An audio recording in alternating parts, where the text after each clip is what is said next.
একটা জিনিস সবসময় মনে রাখবেন যে কোর যত বেশি হবে তত কিন্তু আপনার কাজের গতি বেশি হবে, প্রসেসর ভালোভাবে কাজ করবে।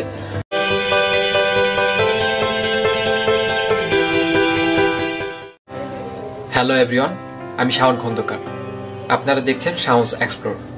আজকের টপিক হচ্ছে ফ্রিল্যান্সারদের জন্য কোন কনফিগারেশনের কম্পিউটার বেস্ট হবে। তো প্রথমেই যে জিনিসটা আপনাকে চিন্তা করতে হবে সেটা আপনি কোন কাজের জন্য কম্পিউটার কিনবেন। অর্থাৎ ফ্রিল্যান্সাররা তো বিভিন্ন ধরনের কাজ করে থাকে। অনেক ফ্রিল্যান্সার আছে যারা ডিজিটাল মার্কেটিং করে, অনেকে আছে গ্রাফিক্স ডিজাইনার অথবা ওয়েব ডেভেলপার, অনেকে অ্যানিমেশন নিয়ে কাজ করে, ভিডিও এডিটিং করে। তো প্রথমেই যে জিনিসটা আপনাকে চিন্তা করতে হবে সেটা হচ্ছে আপনি কি কাজ করবেন এবং কোন ধরনের কাজ করতে চান। আপনি যদি গ্রাফিক্স ডিজাইনার হয়ে থাকেন অথবা অ্যানিমেশন নিয়ে কাজ করেন তাহলে অবশ্যই আপনার একটু ভালো কনফিগারেশনের কম্পিউটার কিনতে হবে। আপনার প্রসেসর ভালো থাকতে হবে, মাদারবোর্ড ভালো থাকতে হবে এবং সবকিছু ব্যালেন্স করে কিনতে হবে। আর আপনি যদি ব্রাউজিং করার জন্য কম্পিউটার কিনতে চান, অর্থাৎ আপনি যদি ডিজিটাল মার্কেটার হয়ে থাকেন অথবা ডাটা এন্ট্রির কাজ করতে চান তাহলে কিন্তু আপনার একটু লো কনফিগারেশনের কম্পিউটার হলেও চলে যাবে, কোনো প্রবলেম হবে না। আপনি যদি একজন গ্রাফিক্স ডিজাইনার হয়ে থাকেন অথবা অ্যানিমেশন নিয়ে কাজ করতে চান অথবা ভিডিও এডিটিং বা ফটোশপের কাজ করতে চান তাহলে আপনার একটু হাই কনফিগারেশনের কম্পিউটার নেওয়াই ভালো হবে। আপনি সেক্ষেত্রে ইন্টেল কোর i7 প্রসেসর নিতে পারেন এবং সেই অনুযায়ী আপনি মাদারবোর্ড নেবেন। আর একটা জিনিস সবসময় মনে রাখবেন যে যে কোম্পানির প্রসেসর নেবেন সেই একই কোম্পানির মাদারবোর্ড নিতে হবে, তাহলে আপনার সার্ভিসটা ভালো পাবেন।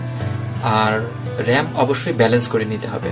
আপনার প্রসেসর যদি ইন্টেল কোর i7 হয় কিন্তু আপনি যদি 2GB র্যাম নেন তাহলে কিন্তু আপনার আউটপুট ভালো আসবে না।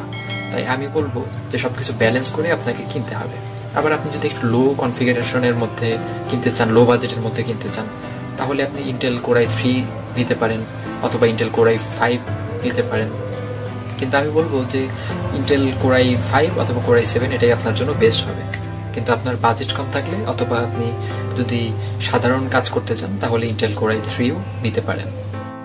একটা জিনিস সবসময় মনে রাখবেন যে কোর যত বেশি হবে তত কিন্তু আপনার কাজের গতি বেশি হবে, প্রসেসর ভালোভাবে কাজ করবে। তো সেই জন্য ইন্টেল কোর i7 প্রসেসর আপনি নিতে পারেন এবং র্যাম তার সাথে ব্যালেন্স করে আপনাকে অবশ্যই র্যাম নিতে হবে। তো আপনি গ্রাফিক্স ডিজাইনের জন্য কমপক্ষে 8GB র্যাম নেবেন এবং সাথে গ্রাফিক্স কার্ড। আর যদি আপনি গ্রাফিক্স ডিজাইনার না হয়ে থাকেন তাহলে কিন্তু আপনি 4GB দিয়েও চালাতে পারবেন, তবে 2GB না নেওয়াই বেটার। আমি সাজেস্ট করবো যে অবশ্যই কমপক্ষে 4GB র্যাম আপনারা নেবেন, তাহলে স্মুথলি আপনারা কাজ করতে পারবেন।